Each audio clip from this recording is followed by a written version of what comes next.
All right. Hey, this is Jim McCue. I am back with the great Max Dolcelli, and we The are talking great comedy. Max You Dolcelli. are The great. great, You, yeah. you're one of the greats, man. You've been everywhere. You've done everything. You've seen everything. Yeah. There's a book and a movie here somewhere. There is all you have to do is just. Where did you get your start? Where did Max Dolcelli start doing comedy? I started working in theater before. Well, first of all, when I was in high school, I never really was. When you were in high school, Jim, did you do any theater work, anything like that? No. Neither did I. I was like the biggest loser, Yeah. loner. Anyway, I got married young. This woman broke my heart. She left me. I was devastated. You ever have your heart broken? Yes. I was devastated. I couldn't even eat. I'm walking down Bank Street in Manhattan. I was about 20 something years old, and I see a So you sign grew on. up in Manhattan. No, I grew up in Jersey, Oh, okay. but Okay. I was staying living in New York, and I had a pizzeria and everything. Oh, I didn't know that. I used to own a pizza joint. Yeah, Oh, that's funny. I did. It's even funny how I got it. I'm working for this guy, and suddenly he disappears. He didn't get arrested. He got in trouble. He went back to Italy. So now I've got this pizzeria. Did you have I don't guys you had know. to pay every week or something, or? Well, no. What happened was I didn't have to pay anybody. Just suddenly I called his brother who was in the construction business. He said, "Oh, you had to go back to Italy." I said, "When's he coming back?" He goes, "He's not coming back." I said, "What do I do with the pizzeria?" He goes, "You want it?" I said, "Okay." So I changed the name. Wow. Yeah, I changed it. I had a pizzeria fall in my lap. Anyway, I get married, I get divorced, and I'm walking down Bank Street in New York City, and I see this sign on the wall of a window that said acting classes start whatever day it was. And I thought, and I was feeling really down on myself, and I thought acting classes. Maybe I can meet some chicks. Right. Right. That's the only reason I did Of it. course. I figured most of the guys are going to be gay. I got a good chance. Right. Right. Right. And so I took acting class and I did some theater work. And then one night with the cast, we went to the comic strip to watch comedy. I said, wow, I can meet more chicks doing that. So I found out where the hottest club in New York at the time, I was told was Catch a Rising Star. And I walked into Catch a Rising Star. In fact, I was open mic night with Bill Maher was there that night. He was open mic night with me. Yeah. But I didn't know you had to wait outside for the number. Yet you know what they had to do. You had to go the night before and wait outside, and the Wow. first 20 people get numbers. So you had to get there around 3, 4 o'clock in the morning and just stand there and wait. Wow. And then, but I didn't know any of this. So I walk in on Monday night and I have my 10 minutes together, or 5 minutes I think it was, and I said, "Is Mr. Newman here?" Because I saw the sign, Rick Newman, Yeah. and the guy pointed him out. And I walked up and said, "Hey, Mr. Newman, my name is Max Dolcelli. I'm here to audition for you tonight." He goes, "Audition? Don't you know what you have to do?" I said, "No, man. I saw your name on the wall on the thing. I figured you can get me on, right?" He says, "You have to come here and you have to wait in line and pick a number."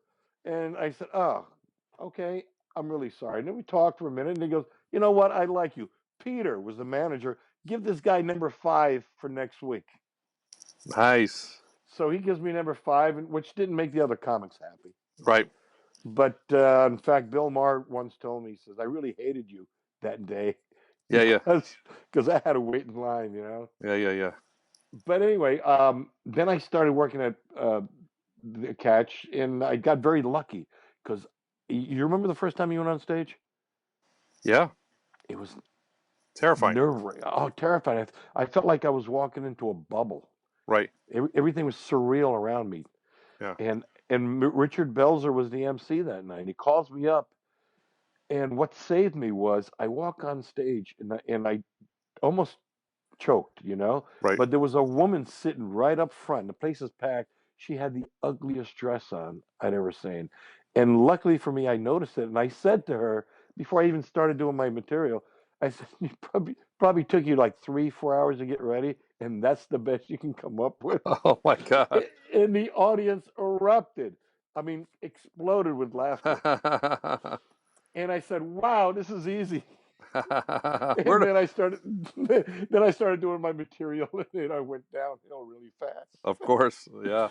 But Rick Newman saw what I did, and he liked it, and he said, "Come back." And then I went to Pips to work at. Remember Pips in Brooklyn? Yeah. It was a little club which was started. You want me to tell you the history of Pips? Sure. Okay, you have the. I don't know if you have time, but it was started by a comedian named George Schultz, and his real name was George Schultz, but he used to work the Catskills with another comedian named Jack Roy. You ever heard Jack Roy? No. Well, Jack Roy and George Schultz.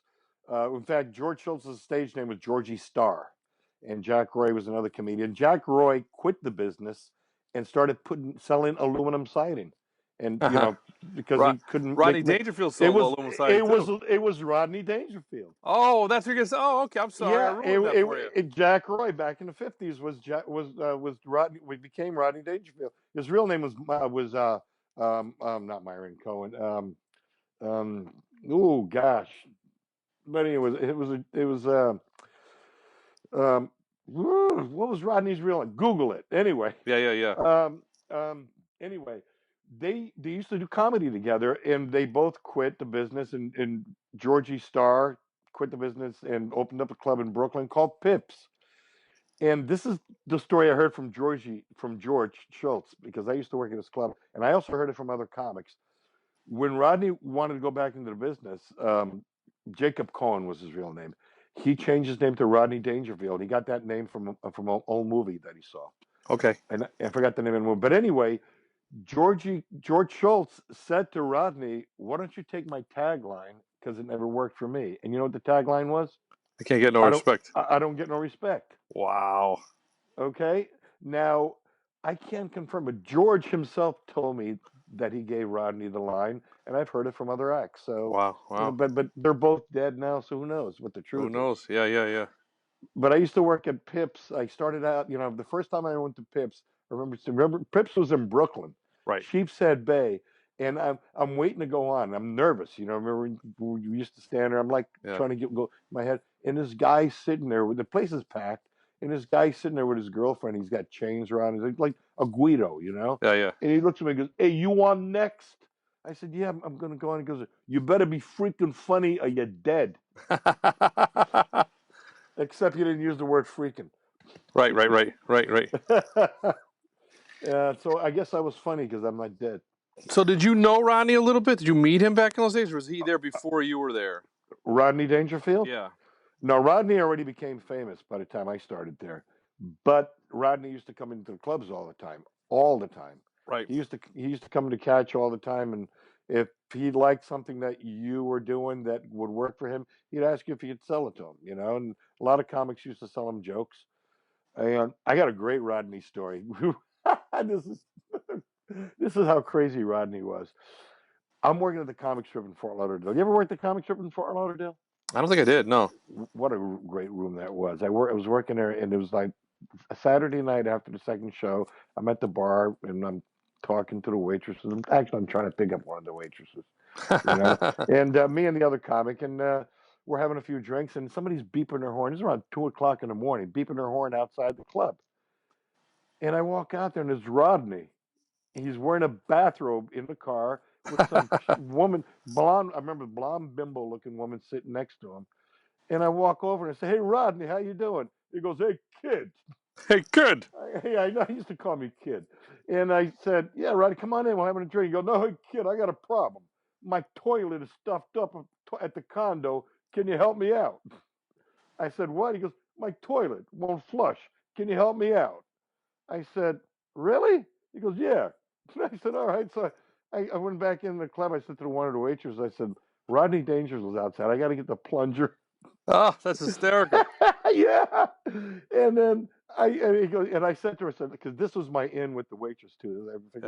I said, "You got to follow me there, and we're going to go to Rodney Dangerfield's condo, and I'm going to unclog his toilet, but he's not going to drive me back. So can you give me a ride back?" Nice. Which was a ruse. I figured, that's Yeah. my way to get to the. Anyway, so we went to Rodney's condo. I unclogged his toilet, and I left.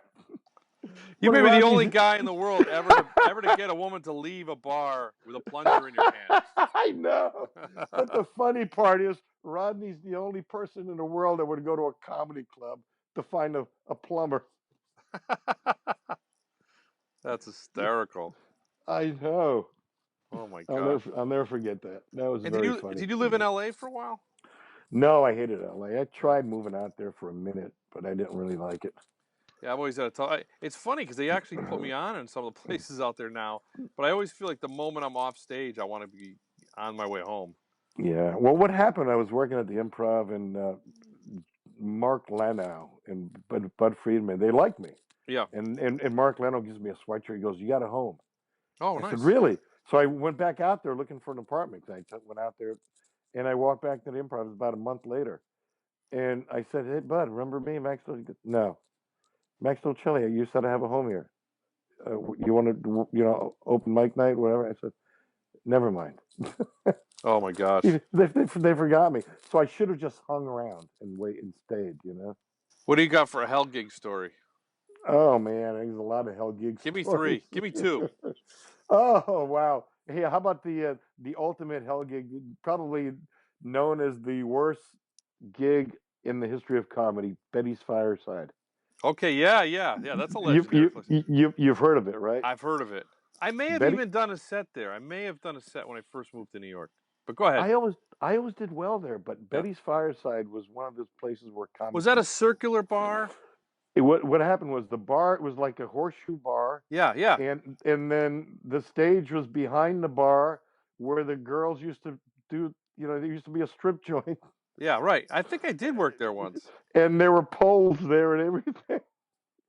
So you had to perform on the other side of the bar, Right. and then the audience would like stand there and watch, and they would usually boo and stuff like that. But Right. I always kind of did well there. But that was a hell gig. I probably the worst one was I drive up to the Poconos. There's this place called the Pocono Brewing Company, Yeah. and it was during the World Series, Ah. and the Yankees were playing, and there was a giant screen television. In fact, I recorded myself. I have the video of this behind me. Um, and I said to the guy, I said, the game's only like in the third inning. You guys going to turn off the game? He goes, no, we're going to do comedy with the game on. I said, what? He goes, yeah, don't worry about it. It'll be fine. I said, They always really? said, "Oh, you'll be fine."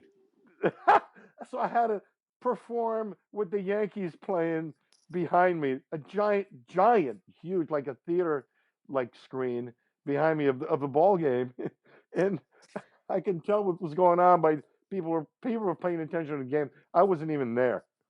You're just this annoying guy that was talking during the World Series that they wanted to Yeah, kill. I Oh have. my. I recorded myself for about 5 minutes. I had somebody record me because And, I couldn't believe it was happening. and I think this is. I had a comedian ask me about this recently, but I think that the comedy condos are kind of disappearing now. Yeah, they don't have condos like they used to.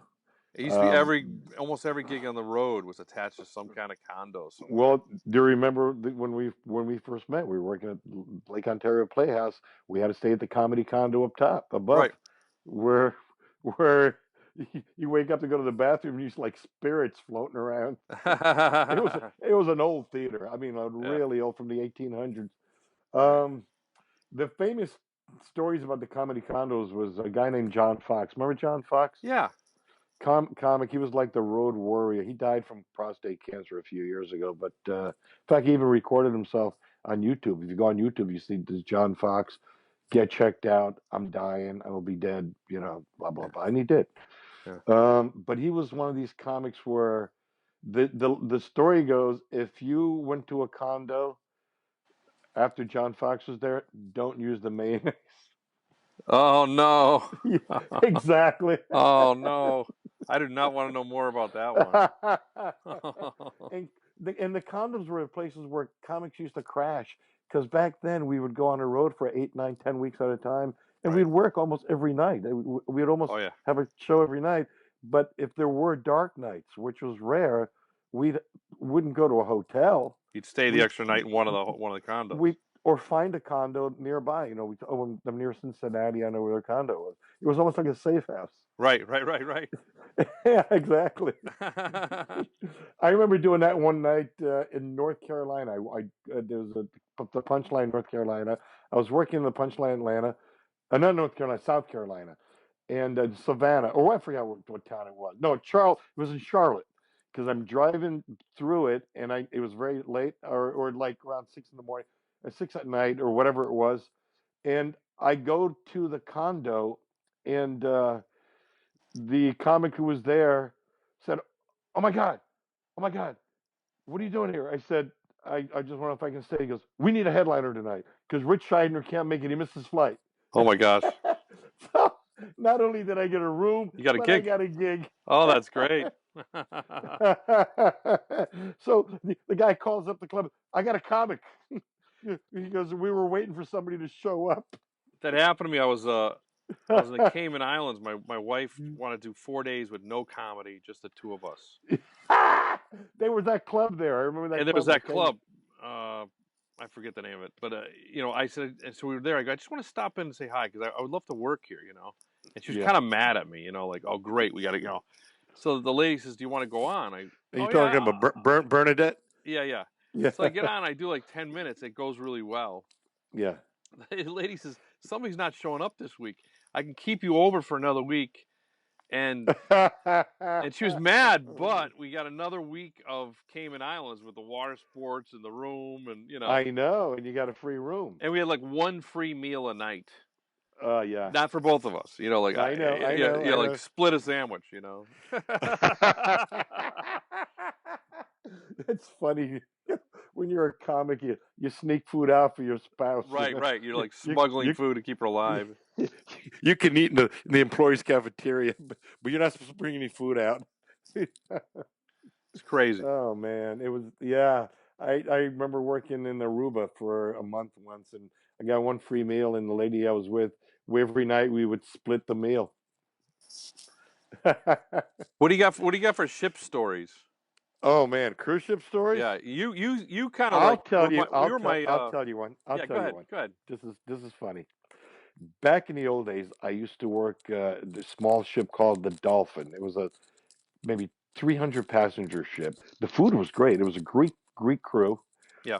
Greek captain, Greek officers, and it was a very small ship. It went from Miami to Nassau, overnighted in Nassau, and then it would go back to Miami. So it was like 3 days. It's 3 days, but it was just Miami and Nassau. It was just a very small little cruise, and I was on it for about a month. Back then you couldn't go on for just a week. You had to go on for a month or 3 weeks, whatever it was. And my cabin was way down at the bottom. There was no porthole, but the cabin next to me was the food and beverage manager cabin. And one night I go to bed and I wake up to moaning. Evidently, he had a woman with him, and Uh she was moaning, ah, ah, ah, and this goes on. This goes on for about 45 minutes. I'm impressed. You know, huh. Right. I'm impressed, but I wanted to go to sleep, and it's pretty loud because the wall's very thin. Finally, it stops, and I go back to sleep. I wake up to the same moaning again. I look at my clock; it was at 4 o'clock in the morning. So evidently, start up again. Ah, and all of a sudden, I hear her scream, "Oh no, not there, not there!" I jump up, bang on the wall, and I go, "Not where? Not where?" And it got real quiet. And the next That's the day, cleanest way to tell a dirty story. Only a I true know, comedian could do that. but the next day he sees me, and he knows I was next to him, and he goes, "Why you ruin it for me? Why you ruin it for me?" And then he starts laughing because he's glad that somebody else knows that he had a woman with him. You know? Yeah, so he's mad, but he's bragging a little bit. Yeah, exactly. What about heckler stories? What have you seen hecklers do to other people or yourself? That I'll tell you a heckle story. Do you okay? remember when we used to be able to smoke on stage? I don't remember that. Oh, I All right. do. I Well, do. When I first yeah. started, there was smoking. Yeah, because I don't smoke anymore, but I was working in Baltimore, and I didn't know that you could. This is right after you couldn't smoke in New York City anymore. Right. And I fly down to Baltimore, and I was working at Tracy's Comedy Club. Remember Tracy's Comedy Club? It Mm-mm. was downstairs in the basement. I'm upstairs eating. The guy says, "You're on stage." I said, "Really already?" So I run downstairs. The guy's literally introducing me. I didn't even see the opening act or anything. So I run on stage. I didn't even start my show yet. And I look out and everybody's smoking. I said, "Holy cow, you can still smoke here?" Guy goes, yeah. So I take out my cigarettes, and then I didn't have a lighter with me because they took my lighter at the airport back then. They used to take them. So I asked somebody for a lighter. Guy gives me a lighter. I light my cigarette, and instead of giving a lighter back as a gag, I put it in my pocket, and everybody laughed. The place is packed, probably 200 people there. So I put it in my pocket, and everybody laughed. I figured, okay, does anybody else have a lighter? So another guy hands me a lighter. I take it. I put it in my pocket. Everybody laughed again.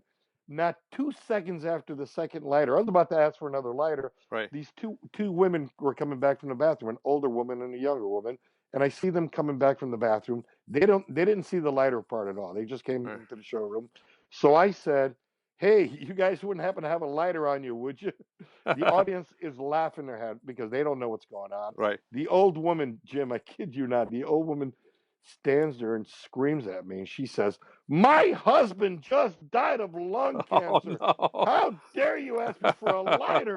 Now the whole audience went, it's real quiet, and they're all staring at me like, "Okay, funny boy, get your ass out of this one." Right. So I'm a comic. You know what I said to her?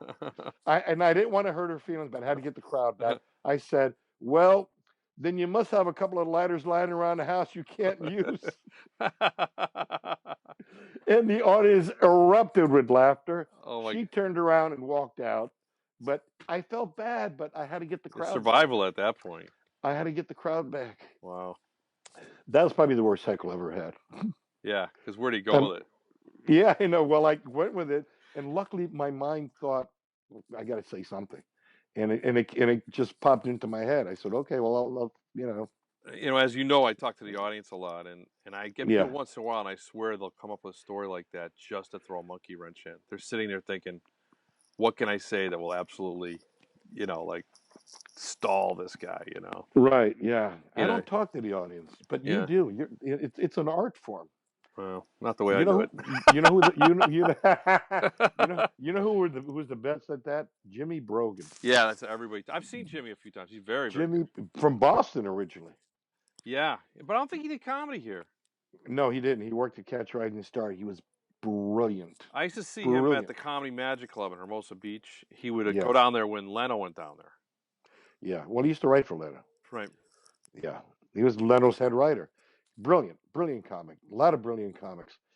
To me, the most brilliant and funniest comics that ever were on stage never made it.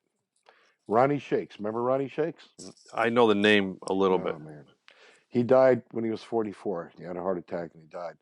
He did 3 Tonight Show spots. At the time, he was Johnny Carson's favorite comic, but he never became famous. He used to do jokes like, "I know hell is hot, but is it humid? I've been seeing a psychiatrist now for 12, 15 years, pouring my guts out to this guy every week, pouring my guts out to this way." Last week, he said something that brought tears to my eyes. He said, "No hablo inglés." Those are the kind of jokes he did. Just Right. brilliant, funny stuff, Yeah. I know guys like that too. You just you're like, how can this guy not be famous? When Steve Wright first came to Catch Rising Star, he came up to audition on Monday night, and I was up there, and Rick Newman and Belzer and those guys, Robin Williams, are all downstairs in they called it the Blow Room. Yeah, of course. And I'm watching him and go, wow, this guy's great. And I ran downstairs and I said, you guys have to see this guy. You've got to see this guy. He's really funny. And they all looked at me like I was crazy. I said, no, please, you'll. Yeah. And they ran up and they thanked me. They go, wow, Right. He's very, very funny. You know what, Max? We burned through another 25 minutes. I want to plug you. Where can people come to see you? You're on Facebook? I mean, like there's your social media. I do it every week. So. Oh yeah, I'm on Facebook. Yeah, that's all I am. I'm on Facebook. Max Dolcelli. He's so funny. Please find this guy. Yep, you have to spell my last name is Dolcelli. But anyway, if you punch in Max MAX, then Dolcelli will come up because there's no other ones. Right. Yeah. And I'm Jim McCue at jimmccue.com or at Big Jim McCue on Twitter. And thank you for listening. I have a website, Jim. I have a website. Go. MaxDolcelli.com or AAAcomic.com. See? There you go. Bada bing. My massive audience will now follow you and become, Yeah. as I am, a huge fan of Max Dolcelli. Thank you very much.